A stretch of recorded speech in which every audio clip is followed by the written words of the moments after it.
Hi, I'm Trooper Smacka. Hi, I'm Trooper Wellman, Please stay tuned for a behind-the-scenes look at being a state trooper. and together we can make a difference. Here we are live at the 360 Vegas studios with another edition of Trooper Talk with Trooper Wellman.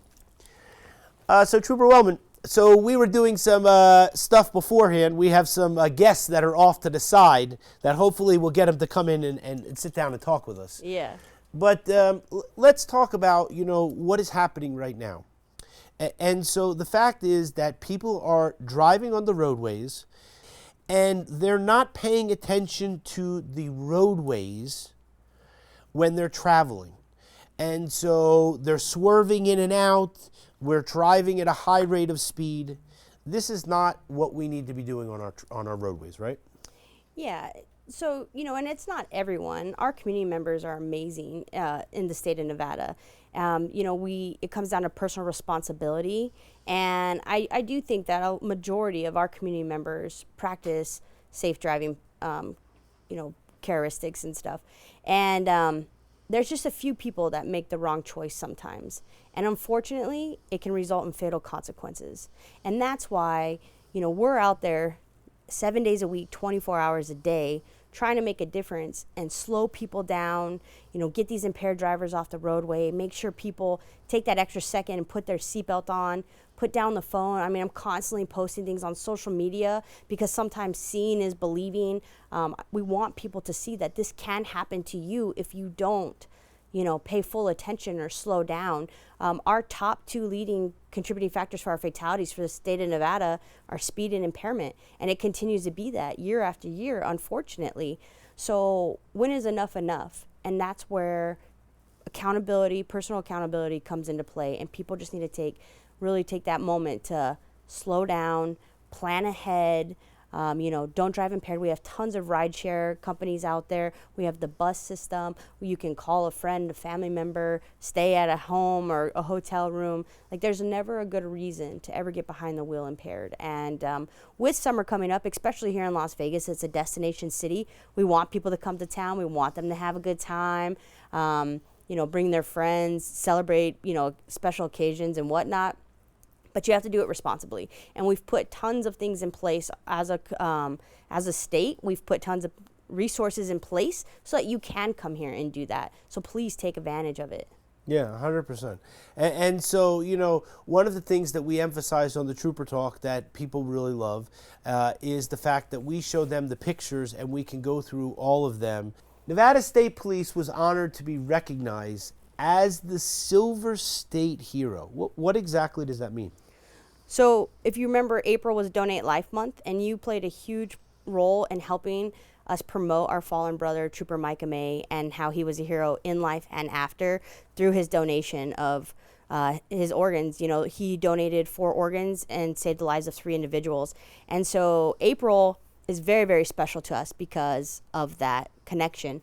And what the Nevada Donor Network did, and as you see right there, Commissioner Michael Naft, is they made a little, like a challenge statewide, and I believe there was 35 different agencies that came together to promote awareness for organ, eye, and tissue donation. And the department that had the most, whether it be videos, we did interviews, hosted events, or got likes on social media, you became the winner of the Silver State Challenge. And this was the first time they've ever done that, and we actually won it. So it was super awesome just because we were like the trailblazers with them and started the connection with Nevada Donor Network and law enforcement, or the first responder community, I should say.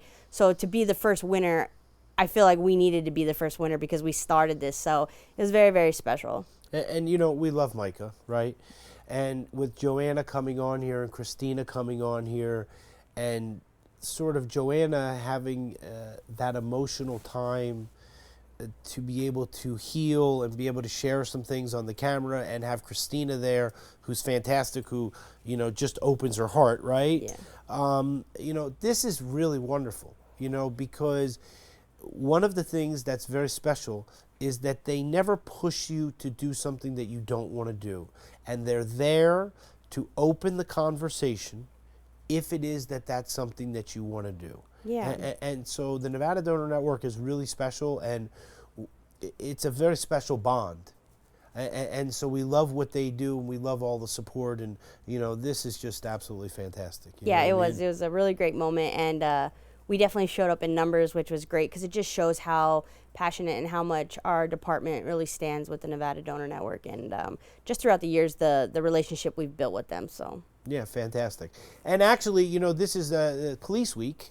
yes, And so what a great thing to have, everybody there, and, to be, right after the Nevada Donor Network and go into Police Week as well, you know what I mean? right, Always right to into honor. honoring our fallen, right? 100%. Yeah. All right, let's see what else.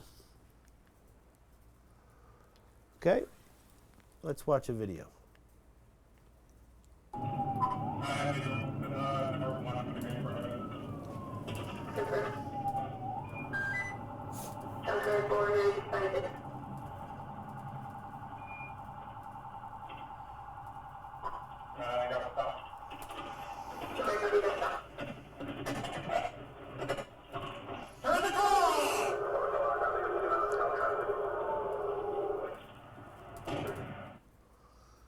So let's talk about a few things, right? We've recognized a few of the troopers that have put their lives in risk when these wrong way drivers are coming straight at the troopers, and we've shown where they've actually had accidents or crashes, Yep. right? This is too much. Like it's like, you know what I mean? Like that person was luckily not coming at a high rate of speed. But the trooper had to put his life or her right in harm's way to protect our community because that person made the wrong choice and decided to get behind the wheel. It's frustrating, right? We keep watching video after video, and again, seeing is believing. And this is our northern Nevada, so it's statewide. And so, we are out there. We are trying our best to prevent any of this from happening. And like you saw firsthand, our troopers go almost head on with these vehicles. They put their life on the line to protect others because that's what we do, right? We don't even think about it because it's more than just a job. But with that, it's not okay, and it needs enough is enough. And if you also look, it's daytime. It's not even nighttime. I actually worked overtime last night, and while I was working, we had over in just our Las Vegas area over 3 different calls that were wrong way vehicles.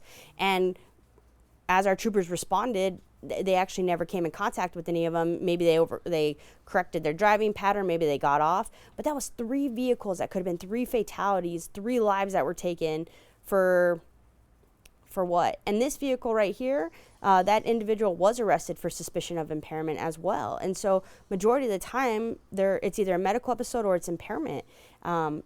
If you are not feeling well, even if you're taking prescription medication, please do not get behind the wheel. Like, don't even put yourself in that situation, because everybody's goal at the end of the day is to go home safely, right? Or get to their destination safely. So just don't even do it. And again, just plan ahead. If you're going to go out and get impaired, you need to plan ahead and don't put yourself or anybody else's life in danger because of situations like this. And I come back to the fact that, 3 weeks ago, or when we were going to film Trooper Talk, and you called me at 8:15 in the morning because you know that I go for my drive in the morning, Yep. and you knew that there was the wrong way driver at 8:30 in the morning, right up where I get on, at 8:30 in the morning. Mm-hmm. Like, you know what I mean? Like they're making the wrong choice. And this is just another example where we just can't thank our community members enough, because we can't be everywhere at all times. So if you see something, please don't ever hesitate to call us. Star NHP if you want to get directly to us in contact, or you can call 911. You are exempt from the cell phone law if you are reporting an emergency, and this is a prime example of an emergency. This is a danger for everyone on the roadway. So please, if you see something, call us. Yeah, it's just horrible. All right, so this is a perfect time because there are people out there that are looking to change their life in the positive, and they want to become a member of law enforcement. They don't know how, right? So we talked to Trooper McClarty, but the best part about the Nevada State Police family is all the different factions that you can do while you're a member, right? You can be parole and probation, right? You can do Capitol Police. You could go up to Reno. Tell us about that, and tell us all about NevadaStatePolice.com. So not only do we have multiple divisions that you can transfer throughout your career if you want to change it up, see a different side of, just different divisions within us. So we have things from highway patrol to parole and probation, governor's detail, where you work side by side with the governor. You have Capitol Police. We have specialized units like interdiction, where we have canine. We have our motor units. We have commercial enforcement. I mean, it goes on and on and on. Tons of opportunity to grow within our agency, which is amazing. But yeah, we're big, but we're small, so we're still a family. And you have the ability to know everyone within our department, and I think that's really special. Even though we are statewide, I know majority of the people up in Northern Command, and that speaks volume because I'm down here in Las Vegas. It just shows you how close we are as an agency. One of our biggest incentives is we have a take-home car. No other agency here in the Southern Command area offer a take-home car. We did a study years ago. It was like equivalent to about $10,000 you save in wear and tear on your tires, oil change, gas, and personally, my time is money. So time from getting dressed, driving to work, loading up my car, starting my shift, unloading my car, dressing out, driving home, that's all time. And for us, we start from our residents. That's a huge incentive. And especially like to say you work, for the most part, a 10-hour shift. We work 4/10, so we work 4 days a week, 10-hour days. A lot of, careers out there, you work 5 days a week. You get 3 days off with us, which is fantastic. You have good stability. You have your retirement. You have benefits to provide for your family. And again, like we always talk about, but I love the fact that if I wanted to change up my scenery and go work in Tahoe by the lake, I can transfer up there. Like, not a lot of people can say they can do that, and you can just change your whole scenery.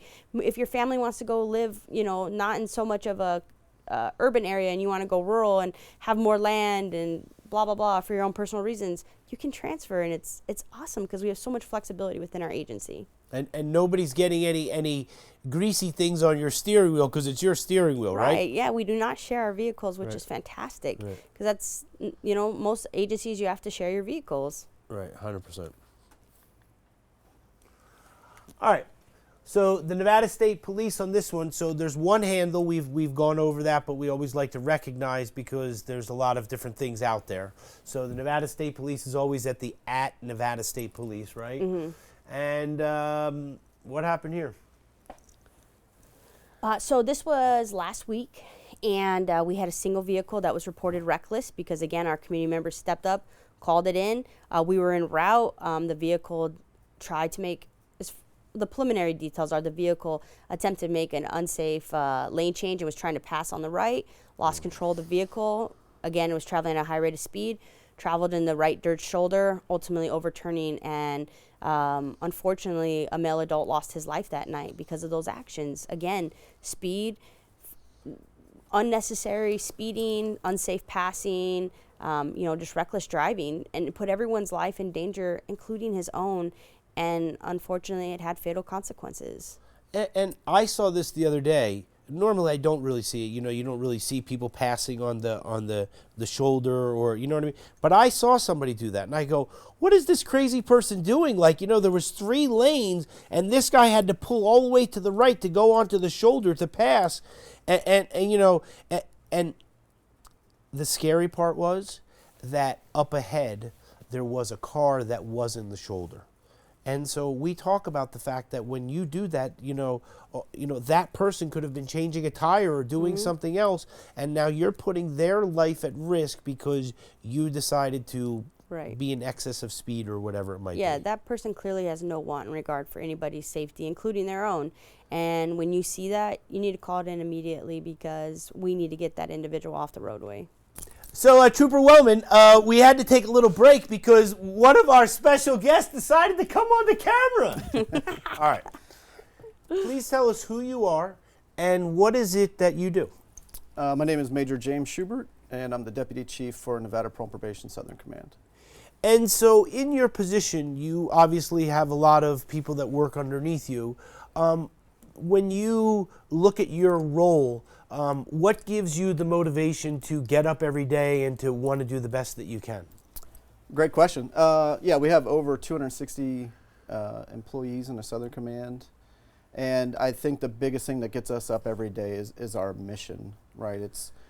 We have a 3-part mission. It's safeguarding Nevada, and we have a lot of new initiatives to help us do that. We assist Highway Patrol in critical incidents. We are starting to bring on lights and sirens for parole and probation, which is something very new. And you guys are talking about the wrong way driver. Yeah. We're out there on the streets, right? We have over 100 officers on the streets in Southern Nevada, and we encounter these pretty often. And now we're going to have the ability to make those stops safely and interact with, making these public safety stops. And so when we talk about the wrong way driving, like, I can see you have a lot of passion, like, you know what I mean? So talk to us. How long have you been with Nevada State Police, and for you, your passion to get these wrong way drivers and things like that? We can see that. Talk to us about that. Well, I've been with the state for 17 and a half years, and my entire time I've been with parole and probation. And that's where my passion was. It's that rehabilitation part of it, right? Like, we see the worst of people, and then we try to help them out and be productive members of society. So that's what we really try to do. And that's what I love about parole and probation, is that we have a great mix. So we can stop a wrong way driver, but then we can also go to a house and do a search to make sure someone's compliant with probation. And then we also have those success stories where we work with somebody and really make them a productive member of society and help them change. So the different facets that we have, we say we wear a lot of hats at parole and probation, right? You're a social worker, you're a police officer, and that's the great thing about parole and probation, is that we have that mix. You never know what your day is going to take. And that's one of the things that we talk about on the Trooper Talk, right? Mm-hmm. That someone can have different passions and be able to work in the different departments, and but it all comes down to something that's very interesting. And we've never met before. Nope. Okay? But in all the times that I come and we film and we do all the stuff at the NHP, the Southern Command headquarters, you can see that in your eyes. And the coolest thing about what we do on the television is the fact that if someone believes, they can feel. And so part of what they can feel is the fact that someone that is holds a higher position has that same passion for the people that are there, to want to share that with them to make them better troopers and or parole and probation officers, right? Mm-hmm. Yeah, one thing we do, I think it's pretty funny, is the first day of the academy, we go and do a meet and greet with all the cadets. And I go and I ask them what their mission, what's the mission of your agency? And most of them don't know. And then we start from day one pushing the mission of whether it's Highway Patrol, parole and probation, Capitol Police. We push it from day one. Like, this is why you're here. This isn't a job. This isn't, just a normal job. This is a career, and you have to have that desire to understand your mission and really work towards that. So we start at day one. What's your mission? You don't know it, learn it, and that should be guiding all your decisions throughout your career. And it's a great thing to do. And it's funny because nobody knows it on day one, but I can tell you, I guarantee they know it on day two. Yeah, and we love, and we have these now Captain Munoz, right, mm-hmm. who does the Hope for Prisoners. And the thing is that he has always talked about the people that he has mentored, that have his cell phone number, that, if they need someone to talk to or whatever, that, sometimes people make the wrong choices or a mistake, you know what I mean? But they need someone in their life to show them the love and the compassion to want to move their life forward, which is something that when it comes to the parole and probation, we hope to have more people come on so that they can talk to people, because when they run into something, we want people to know that there is someone there that cares for them, right? Right, yeah, it's easy to do the sanctioning, right? It's, you did something wrong, now you're in trouble. And one thing we are pushing with our case management style is incentives, right? Hey, you showed up today for your monthly report. Thank you. Sometimes they've never heard that. Sometimes you're the only person they talk to. And, officers get phone calls throughout the entire day and night because they need someone to talk to. Like, hey, this just happened. Can I talk to you for 5 minutes? And they're answering our phones way after hours. But that's, like I said, that's the great thing about parole and probation, is that you build you have a relationship. It's a professional relationship with your probationers and parolees, but they feel like safe enough to call you and say, hey, I got a problem. Like, what do I do? And they'll reach out. And they'll call at 7 in the morning. I'll call at 7 at night. And our officers, most of them will answer the phone and say, hey, what's going on? Because they're invested. It's that case management portion of it. It's wonderful. And we've talked because when we had I think the Trooper McClarty didn't have the lights and sirens on his parole and probation car, and we talked about that when he was here, like, because I asked if he pulled somebody over or something, and he said, no, we don't have, those capabilities. So it's nice to know that, that you're working all together with trying to keep our roadways safe, right? Mm-hmm. Yeah, it's something, like I said, something very new for us. We have a very limited amount, but we're pushing to get more of those. And that's not our wheelhouse, right? That's not our main focus. Is not we're not going to stop someone because they're just speeding like 5 over or 10 over, right? It's those public safety incidents where a wrong way driver or maybe a drunk driver that's failing to maintain lane and possibly a public safety incident. We're going to step in and help out if we're the closest one. And we've already had, I want to say, 3 or 4 incidents where we've already deployed our lights and sirens. There was recently a school shooting, or a thought that there was a school shooting, and we responded to that. Parole probation was one of the first ones on scene, and we rendered aid. And it's great because, like I said, we're out there in the community and nobody knows it. We're out there in unmarked vehicles and doing our home contacts, and now we have the ability to assist with these large-scale events or public safety events. So it's going to be exciting. It's a little nervous too because, again, unmarked vehicles driving in Las Vegas is pretty tough, but we're going to get it out there and get it started. And like I said, I'm excited because it gives us that opportunity to assist other agencies as well. Yeah, we've had they had the ghost vehicles. You know what I mean? Mm-hmm. Yeah, you're great. Look in that camera right here and tell everybody NevadaStatePolice.com that if they want to join you, where do they go? Tell everybody. NevadaStatePolice.com, Parole and Probation, Highway Patrol, Capitol Police. Hopefully we're getting some great raises here, and we can use all the help we can get, that's for sure. Yep. Yes. All right, well, now that you're here, we got some pictures for you. You ready? Okay. We saw that one. We saw the wrong way driver. We can watch this again, though.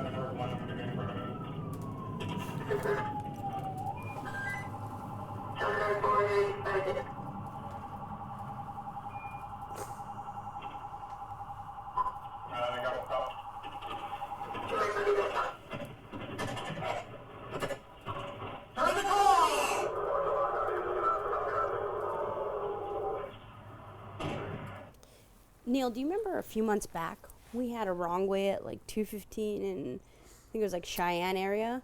Do you remember that? Not the fatal one, but there was another one that made media. And the reason it made news was because one of our parole and probation officers saw the vehicle and he made that split-second decision to actually make contact with the vehicle in order to stop it, because that's one of those situations where the lights and sirens would have been very useful, and that's why parole and probation is, adapting to new situations, as well as the Micah May shooting. Parole and probation was right there with Highway Patrol. They responded and were right next to us, getting involved. And but again, they didn't have lights and sirens. But regardless, but the wrong way, it was Officer Dix, right? Yes. Yeah, like I said, he's driving home. He hears it on the radio, and again, just an unmarked Ford Explorer driving on 215, and he sees that vehicle coming. You see vehicles behind you. That car is coming at 40, 45 miles an hour, and no lights and sirens, but he's still flashing lights, and he made that split decision to stop that vehicle, which possibly saved lives. Yeah. And that's a hard decision to make because you might sustain injuries as well. Yeah, I can really. So were you there when Micah May was on that day? I was not at the scene, but I was. I'm trying to think where I was. I was probably just at work, and I think I was in a different position at that time, okay. so I was a little bit lower and not involved. Okay. But like she said, we had 3 of our officers that were right in the mix of that, and they just received an award at the Hoffman Memorial last week for their actions. Stopping that suspect. It's very important that we always want to recognize. You know what I mean? Because they are putting their lives in harm's way. Absolutely. With no care. Like that, you know what I mean? Like, and they have families. I can only imagine from the fact that, you know, you're leaving for work, and like most of us have an office or, you know, like a building, right? Where when it comes to the troopers, you know, they're leaving, or an officer, and they say, I may not see you today because some person is going to decide to make the wrong choice and I'm not going to be here. Yeah, And that's so- why it's a calling. Like everybody said, it's a calling to wear the badge, to wear the uniform.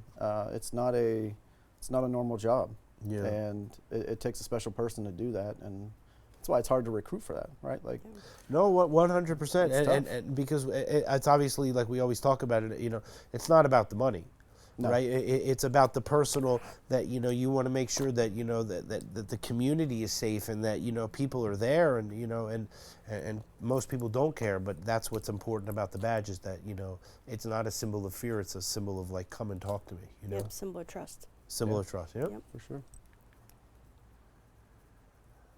All right, so let's find you something that's. We didn't get to this picture. I think we know her. Yeah, Trooper Brims. Okay, so career day, you know, we hope that we can take a few of these youngsters and turn them into law enforcement officers. Yeah. And so the way we do that is by going out and doing these type of activities and putting a smile on kids' face. Right, Superwoman? Yeah, absolutely. You know, the first thing I say to each of those kids as I give them a sticker with the badge is, I'll see them at work tomorrow, because we're hiring, you know? Just Yeah. kidding.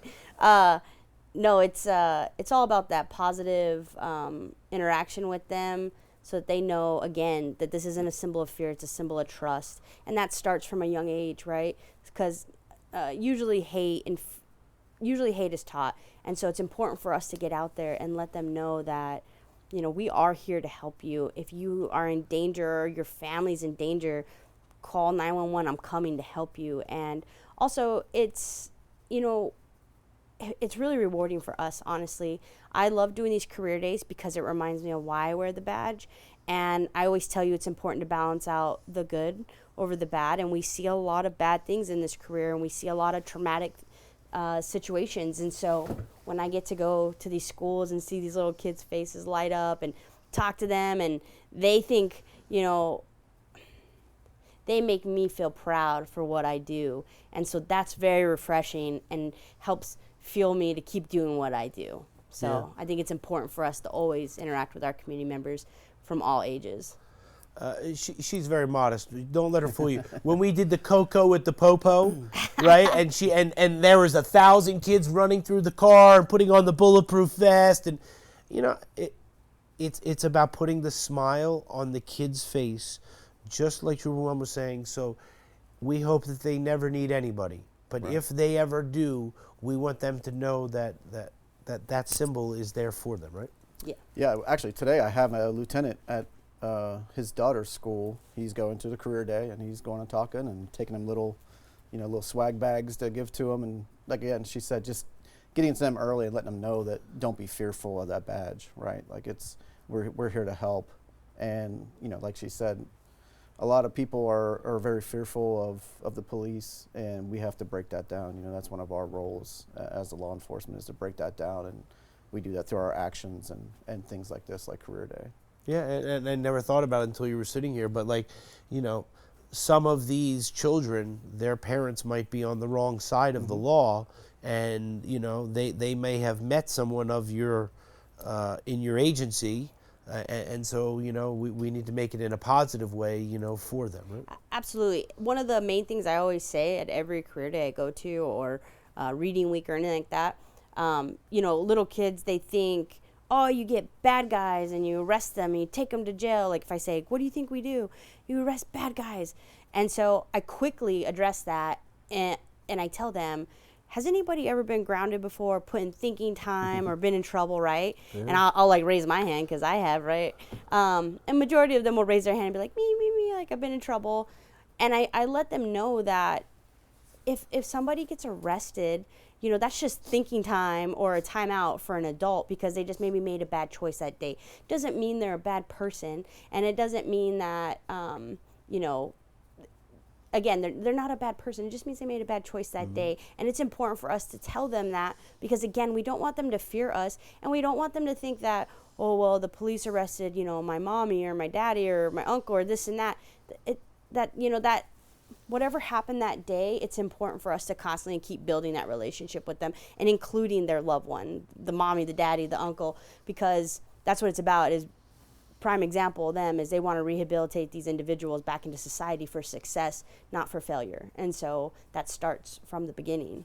Yeah, no, and that's why I think it's really wonderful to be able to have the parole and probation be able to explain to some of our members that watch the Trooper Talk, because a lot of them, they're very scared. They don't want to ask the wrong question because maybe they feel like if I ask the wrong question, maybe something's going to happen to me or my mommy or my daddy or. Right. And so that's why by allowing the openness is very important, right? Just like Major Schubert said, last thing I'll touch on is it's like the fact that these individuals feel comfortable enough to contact their parole officer, that speaks volume because it means they're doing a good job, and it means that they are investing enough into these individuals that they feel that they can trust them and go to them for guidance, or I need help, I want to keep being successful, help me, right? So I think that speaks volume for our parole and probation officers. Yeah, 100%.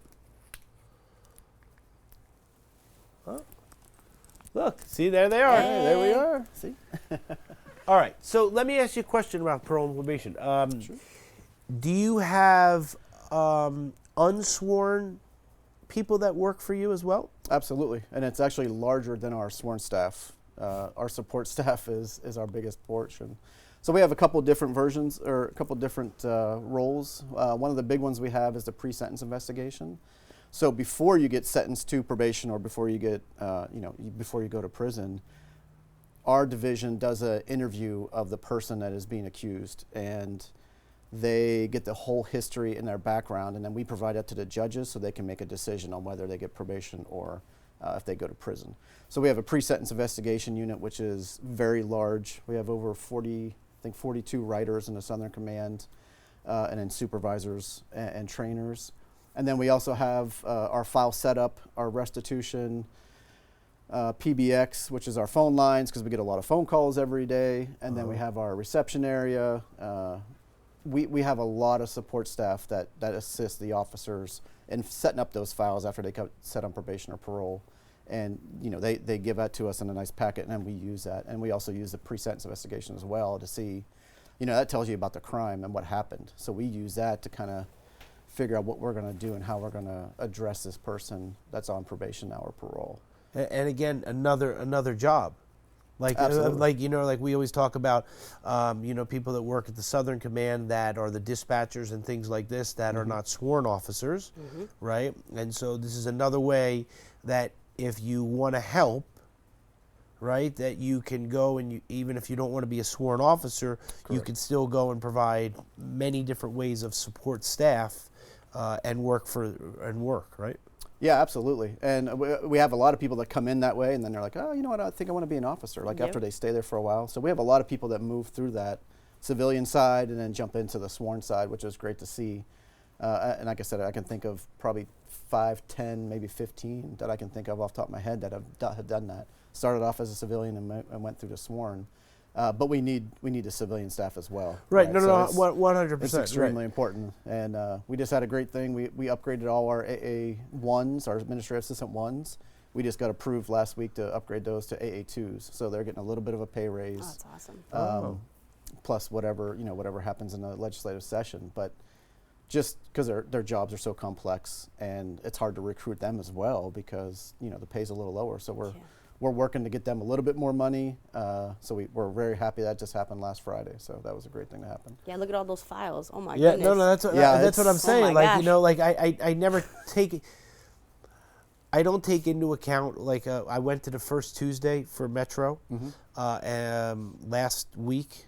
Right, and they said about their 911 calls, right? It was like 7,600 phone calls a day, like 2 million phone calls a month. I mean, it didn't make sense. right? And then Yeah. when you think about how many people get arrested, and then now, like you're saying, a pre-trial thing and It's massive. right, like It's over 500 files a month that they get and have to process for pre-sentence investigations. It's insane. wow. Yeah. And again, that just shows the dedication, right? And so that's the type of people that we want helping us, because we know that they're doing the due diligence to do it in the right way. So yeah, congratulations to them, right? Absolutely. And I always think that it comes down from the leadership. I always say that about certain individual who's not on camera right now, There's a but big I spot but I right but right, but his spot. But I always say that because it's very important. You know what I mean? Like the leadership that I have witnessed from when people get promoted, it's not like you've been promoted, thank you very much, have a good day, goodbye. It's you've been promoted, let me tell you what I know so that you can become a better sergeant or a better lieutenant. And so I always think it comes down from leadership. So that's great. Congratulations. Yeah, and that's exactly what I think my role is at parole and probation, right? I'm not on the streets, I'm not doing the home contacts or pulling anybody over, but it's making sure that, again, I talk about the mission a lot, and we really push our mission right now to make sure everybody understands what's driving them to do what they do, and understand that, yeah, I'm here to be that leader, to give that guidance. Yeah, no, it's fantastic. So what do we have here? So, kind of touching on what you're saying about our leadership, you know. Yes. Captain Munoz, when he gets excited, he goes 110, and you actually have to like hold him back because Yes. he goes 110. But it's amazing for our agency because he gets us involved in things that we wouldn't usually be involved with, and this is one of those examples. This was if you remember, we talked about it. It was during Super Bowl weekend. We teamed up with Free International, and we did a whole, human trafficking campaign with them. yeah. Uh-huh. We helped find exploited and missing children in the valley that weekend. And I don't remember the exact numbers off the top of my head, but I think it was something like 17, minors were found and offered assistance. One of the youngest, I think, was 13, possibly. It was just an amazing event that unfortunately is taking place in our community, and that's not okay. And we were just so grateful to be a part of it and make a difference. And going back to coming from the top, we have our, the governor is ultimately our boss. And so from the governor to our director to our chief to our lieutenant colonel, everyone was there to show support for this mission and for what they did. And these were the troopers, the sergeant, the lieutenant, everyone that played a role in this operation, and they got recognized by the governor. And I believe he only recognized for the Employee Appreciation Week, he only recognized about over 100 people were submitted, and I think he recognized about 12 or so. And in this situation, he recognized our troopers for their efforts of that Free International campaign. So this was a really big deal, and everybody was super honored to be there. Yeah, so we love Joe Lombardo. I mean, he's a good friend, and really going out of his way to make sure. And I love this because this is showing everybody here that they want to be here, and they want to be here because they're very proud of their position. They're very proud to pass it down. They're very proud to tell everybody. They're very proud to wear the uniform. Yeah. And you can tell. And so the sense of pride is just, you can tell a lot from the photos, and I love it. And Yeah, so it's a great big honor, and we love it. These troopers were specifically picked to be a part of this operation because of their drive, their work ethic, and always their ability to go out there and affect change and make a difference. And so it was very special for them to be honored in this way, to know that, their command is seeing what they're doing. Yeah, 100%. And human trafficking, I mean, we touch on it. We don't talk about it as much as we should. But, we talk about the fact that, when the troopers, pull someone over, that, they have certain things that they do to look for certain things. And, and so human trafficking is a very big problem here in the Valley. For what we found is it's not just the underage, right? There can be human trafficking for people that are older as well and just not knowing, right? Yeah, we've ran into it a couple times at parole and probation, and then I believe we're jumping on that task force as well, because we do run into, you know, again, some people make some bad decisions and they have trafficking, pandering, you know, different things like that that we're starting to see that is all linked together. So we're jumping in on this this task force here to get into that human trafficking and see what we can, what parole and probation can provide to help out with that. And again, there's the intermingling, Yeah. right? I mean, like that's what's so important, right? The resources parole and probation can offer to Highway Patrol alone and other agencies. Part of this task force is multiple agencies team up. And for example, Clark County School District Police Department was part of that Super Bowl weekend, and they have access to all of those students' records at the schools. They could tell you where they live, how long they're missing, the phone number to their parents. They have tons of their information. So if we came in contact with a minor and we didn't really know who they were, maybe they were lying, we can utilize all of our resources, all of our community partners, every division, you know, and make sure at the end of the day this child is safe, or this victim is safe now. And so it's just a great opportunity for all of us to come together with one goal in mind and to help these children or individuals that are victims of human trafficking. Yeah, because they don't know, you know. Oh. All right. Clark County School District like I'm officers psychic. honor those fallen. It's like I'm So psychic. so we give a lot for this to Brian Zink and I didn't know you did Sergeant that. That's yeah, great. and Sergeant Campbell, you know, so that they can do they rode like 300 miles. And you know, the thing is that things like this are very special because it's honoring our fallen, and so they can't be here to do the ride.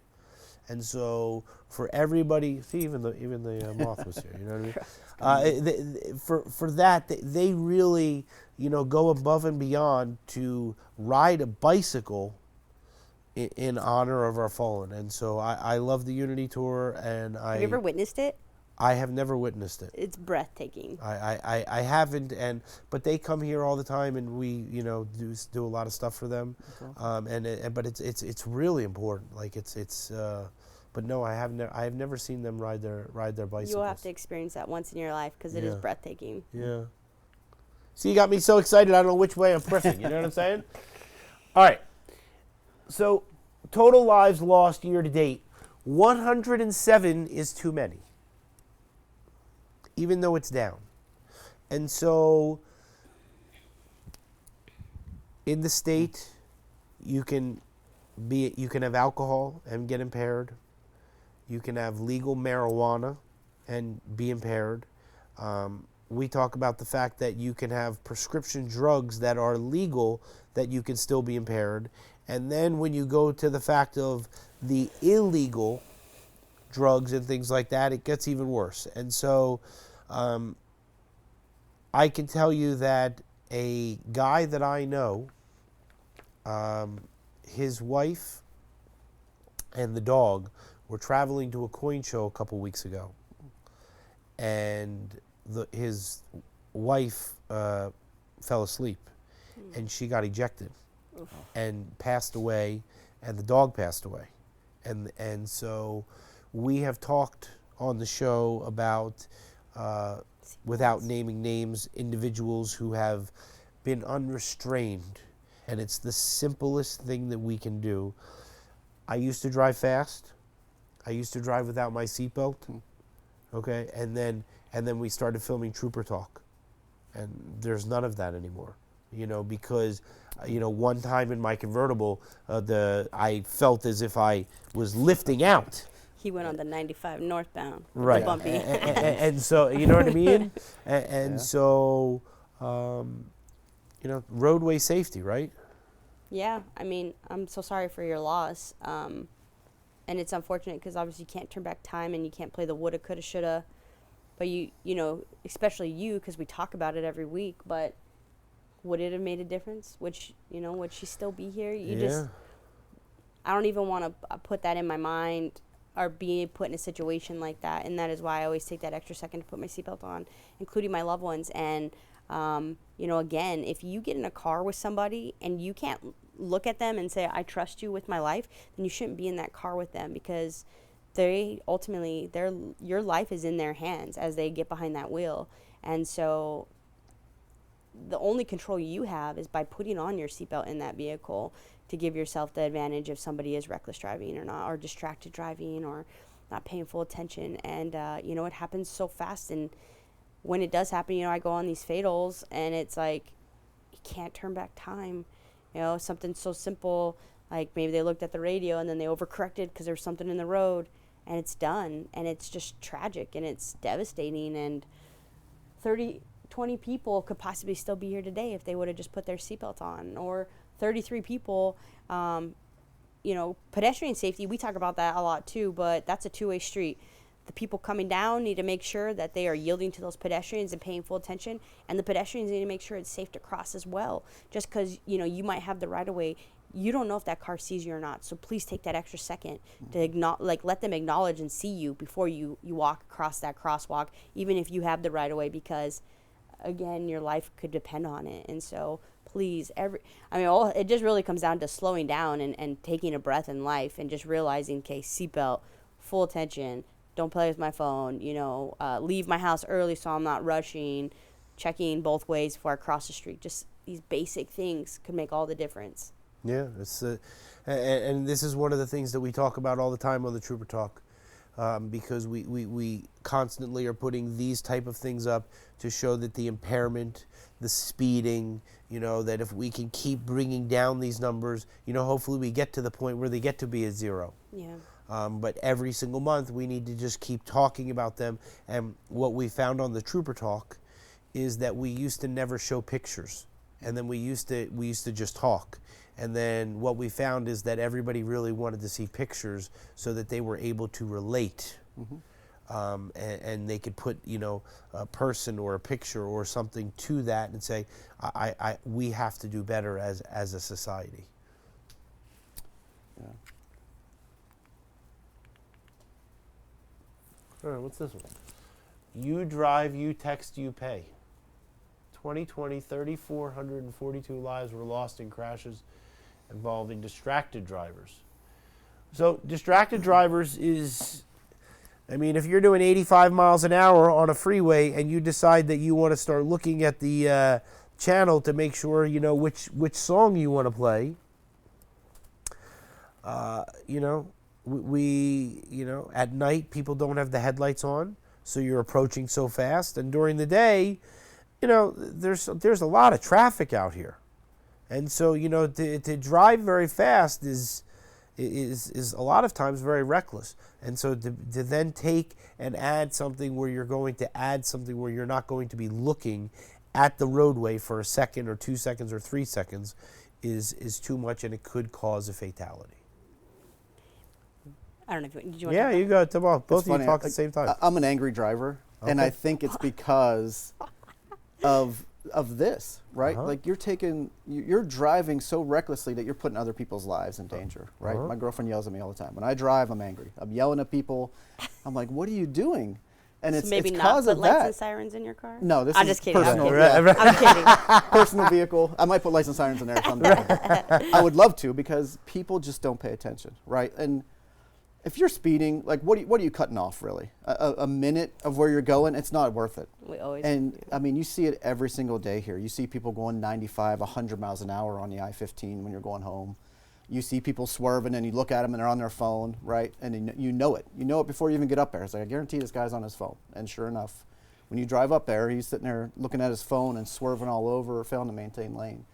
So that's why I'm an angry driver, is because I know you're going to cause someone's death because you had to look at your phone for 5 seconds, or because you think you're going to get there faster because you're going 85, 90 miles an hour, and you saved 30 seconds, 40 seconds, because most of the time you show up to the same red light and you're right beside that guy that was just Isn't going that funny? 90 miles always, an hour. Right. Always. Right. So yeah, taking your time, you're not getting there any faster. You're late, you're late. You know what? Like 2 minutes late is no problem. Most people will be able to deal with that. It's interesting. I don't know if I'm an angry driver, but I am an angry driver because instead of being able to drive my car and being able to enjoy my drive. And so I'm with you because of the fact that, and it's one of the reasons that I believe so much in the Trooper Talk, because we drive these roads, you know, and so I said a few weeks ago that I was about 10% that I didn't want to drive anymore. And I've gotten to about 25% where I just want to sell everything I have and just have somebody drive me to and from work because it's too scary. And so, you know, the distracted drivers and stuff like this is what Trooper Wellman and I talk about. And, you know, it's very important that we always want to talk about it so that people know that there are people that are angry and very passionate about trying to control this, right? I once watched the video where a young man was talking about, he's driving the car and he's like, if somebody told me to close my eyes for 7 seconds while I was driving, I would tell you you're crazy. Like, I'm not going to close my eyes while I'm driving. But that's essentially what you're doing when you're looking at your phone. You're not looking at the roadway, right? So why do you feel comfortable looking at your phone and taking your eyes off the road, but yet you fear closing your eyes? And it's because it's the same thing. You're not looking at the roadway, you're not paying full attention, and it's going to have fatal consequences, or you're going to seriously hurt somebody if you don't pay full attention. So just don't do it. You know, that's a good one. We should look at the camera and tell everybody to close their eyes for 7 seconds and then realize how long it is while they're being distracted. Yeah, Not it's if you're wild. drunk. You did it. Well, you know what that means, don't you? No. That means you're done. Now it's his turn. Right. Listen, I greatly appreciate you coming. It means the world to us. You know, Trooper Wellman and I, you know, really enjoy this. As I said, we just finished episode 91, 1.7 years. We've been filming every single week, and it's very, very important. And so anybody that you would love to come over or send over, you know, it's very, very important. And I love the rehabilitation part of that, which is something that we never really talk about. And knowing how many people that you're dealing with on a daily basis or monthly basis, how many of those people have a question or need help or want somebody to talk to or don't know, or, you know what I mean, or their loved one might be getting incarcerated, you know, and they want to have some answers. I don't know. And so, Trooper Wellman, we have our third guest here who decided just to come on for a moment. So tell us who you are and tell us that this is so exciting. I'm jumping out of my seat right now. I'm Lieutenant Colonel Martin Malesko, and I'm the Assistant Chief of the Nevada Highway Patrol. It's good to be on the show, but I'd rather you highlight these individuals rather than myself, because they're the ones that matter, and it's just my job and my responsibility to provide them with the resources. All right, I thank you very much. All right, so now we can all wave towards the camera, okay? All right, so we're just going to look at that camera right here, and then we're just going to wave, and then Johnny's going to give us the signal. You ready? All right?